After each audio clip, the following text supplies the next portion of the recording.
그렇지 않으신 분들이나 모두가 가장 많이 듣고 알고 있는 말씀이 아마도 창세기 1장 1절이 아닐까 생각이 됩니다.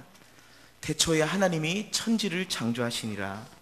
이 말씀은 이 세상의 기원에 대한 정확한 답을 주고 있는 말씀이라고 볼 수 있습니다. 누구의 말처럼 진화된 것이 아니라 하나님께서 친히 우리 인간을 포함한 모든 세계를 창조하셨다라고 선포합니다. 이러한 태초라는 말은 창세기에서뿐만 아니라 신약성경 요한복음 1장 1절에도 보시면 또 한 번 더 사용되고 있는 것을 볼 수가 있습니다. 태초에 말씀이 계시니라. 이 말씀이 하나님과 함께 계셨으니 이 말씀은 곧 하나님이시니라. 여기서 말씀은 예수 그리스도를 말합니다. 예수 그리스도는 이 세상 만물을 창조하신 창조주가 되신다는 진리를 선포하고 있습니다. 이렇게 천지는 그로 말미암아 모든 것이 지어졌다는 사실을 창세기 말씀에서 뿐만 아니라 오늘 요한복음 1장 말씀을 통해서도 우리는 깨달을 수 있는 것입니다. 이와 같이 요한복음 1장 말씀은 성부 하나님과 성령 하나님과 함께 첫 창조사에게 동참하신 창조주로서의 예수 그리스도를 소개하고 있는 것입니다. 그런데 요한복음 1장 말씀을 자세히 한번 보시면 창세기 1장 말씀에서처럼 하루하루 날짜가 기록되어 있는 것을 우리는 볼 수가 있습니다. 곧 창세기 1장에서 첫째 날에 빛을 만드셨고 둘째 날 궁창을 만드셨고 그리고 셋째 날, 넷째 날 이렇게 말하면서 날짜가 기록되어 있듯이 요한복음 1장에서도 이튿날이라는 날짜를 계산할 수 있는 단어가 계속해서 반복해서 나오는 것을 볼 수가 있습니다. 요한복음 1장 말씀을 잠시 보시면 1장 1절에서 18절까지 말씀은 창조주로서 예수 그리스도를 증언하고 있습니다. 그리고 1장 19절에서 28절까지는 이제 첫째 날 사건이 나옵니다. 그리고 나서 1장 29절에서 이튿날이라고 하면서 그 다음 날 사건이 기록되어 있습니다. 곧 두 번째 날 이야기를 진행하고 있는 것입니다. 그리고 나서 1장 35절에 보시면 또 이튿날이라고 말하고 있습니다. 또 이튿날이라는 말은 세 번째 날에 있었던 사건을 말합니다. 곧 예수님께서 당신의 첫 번째 제자들을 만난 사건을 기록하고 있습니다. 그리고 나서 43절 말씀에 보시면 이튿날이라고 또다시 한 번 더 반복하고 있습니다. 빌립과 나다나엘을 부르신 이 사건은 이튿날 곧 네 번째 날에 있었던 사건을 말하고 있습니다. 그리고 오늘 봉독했던 2장 1절 말씀에 보시면 여기서는 이튿날이 아니고 사흘째 되던 날이라고 말합니다. 1장에서는 첫째 날을 보내고 이튿날, 이튿날, 이튿날 이렇게 세 번 반복하면서 4일이 지났고 여기서는 사흘째 되던 날이라고 하면서 4일에서 3일이 더해졌기 때문에 결국 여기서는 1장부터 계산해 보면 7째 날이라는 것을 우리는 알 수가 있습니다. 곧 가나의 홀레에서 있었던 첫 번째 기적 사건은 예수님께서 요단강에서 세례를 받으시고 본격적인 사역을 시작하신 지 7째 날에 있었던 사건이라고 분명히 알려주고 있습니다.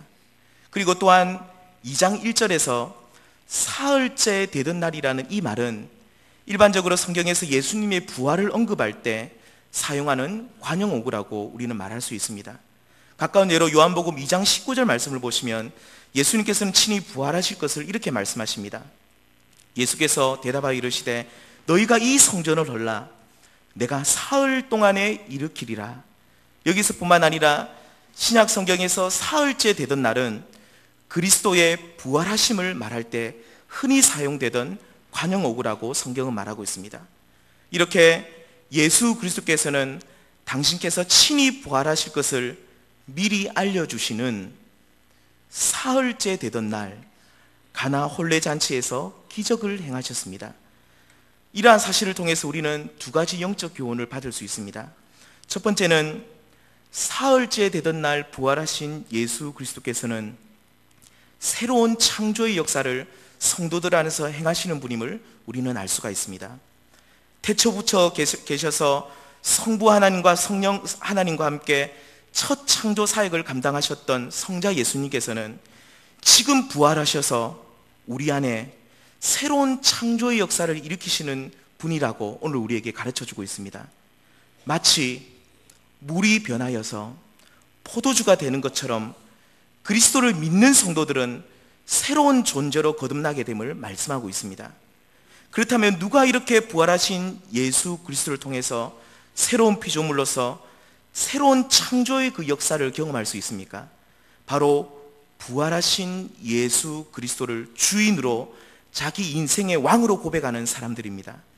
오늘 본문에 나온 가나 혼례잔치를 자세히 보시면 예수님께서 손님으로 객으로 있을 때는 아무런 역사가 일어나지 않았습니다.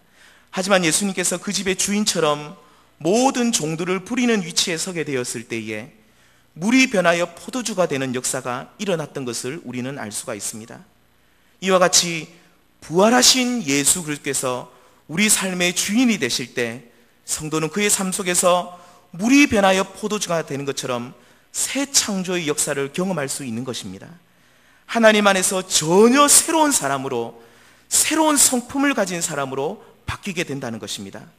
이렇게 부활하신 예수 그리스도를 주인으로 고백하시면서 새 창조 역사를 우리 안에 이루어 가시는 여기 계신 우리 모든 성도님 되시길 바랍니다. 두 번째로 이 말씀을 통해서 우리가 알 수 있는 영적 교훈은 우리가 지키는 주일은 예수 그리스도께서 부활하신 일곱째 날이라는 사실입니다. 앞에서도 말씀드렸지만 요한복음 1장은 이튿날이라는 말이 3번 반복되면서 4일이 지났고, 그리고 2장 1절에서는 사흘째 되던 날이라고 하면서 여기서는 3일이 더해지면서 일곱째 날이 되었다는 것을 우리는 알 수가 있습니다. 곧 예수님께서 가나 혼례잔치에서 기적을 행하신 사건은 예수님께서 본격적인 사역을 시작하신 때로부터 일곱째 날이 지나서라는 말입니다. 그리고 이렇게 일곱째 날이 지났다는 것이 오늘날 우리에게 알려주는 것은 예수 그리스도의 부활입니다. 성도님들께서도 다 아시다시피 금요일에 십자가에 달린 돌아가신 그리스도께서는 사흘째 되던 날, 곧 오늘날 날짜로 계산하면 토요일 다음 날인 일요일에 부활하셨습니다. 곧 일곱째 날에 부활하신 것입니다. 그러므로 오늘날 우리들은 안식 후 다음 날, 바로 일요일을 주일로 지키면서 그날을 우리가 거룩하게 우리가 보내고 있는 것을 알 수가 있습니다. 그리고 하나님께서 오늘날 우리들이 이 날을 거룩하게 지키며 나아갈 때에 부활하신 예수 그리스도를 통해서 새롭게 변화될 수 있는 은총을 우리에게 허락해 주셨습니다. 그러므로 오늘날 주일을 지키는 성도들은 매주일마다 부활하신 예수 그리스도를 기억해야 합니다.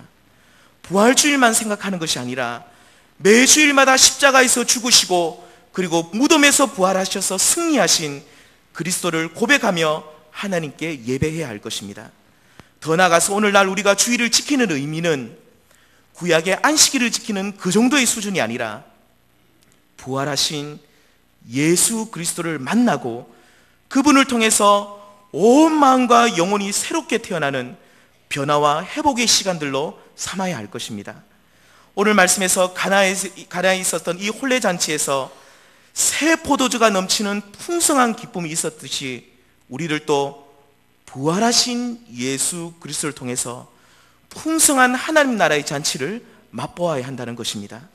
하나님께서는 예수 그리스도께서 부활하신 일곱째 날에 이러한 축복을 우리에게 약속해 주셨던 것입니다. 말씀을 맺겠습니다. 사흘째 되던 날, 곧 1장부터 보시면 날짜를 계산해 보시면 일곱째 되던 날 베풀어 준 이 가나 혼례잔치에서의 기적은 부활하신 예수 그리스도를 통한 하나님 나라의 영광을 미리 보여준 사건입니다. 부활하신 예수 그리스도는 우리 안에서 물이 변하여 포도주가 되는 것 같은 새 창조의 역사를 일으키시는 분임을 이 말씀은 우리에게 가르쳐주고 있습니다. 그리고 부활하신 예수 그리스도를 믿음으로 지키는 오늘날 주일은 유대인들이 지키는 그들의 안식일과는 비교되지 않는 영혼이 새롭게 되는, 피조물이 새롭게 되는 가장 복된 날이라는 사실 또한 우리에게 가르쳐주고 있습니다.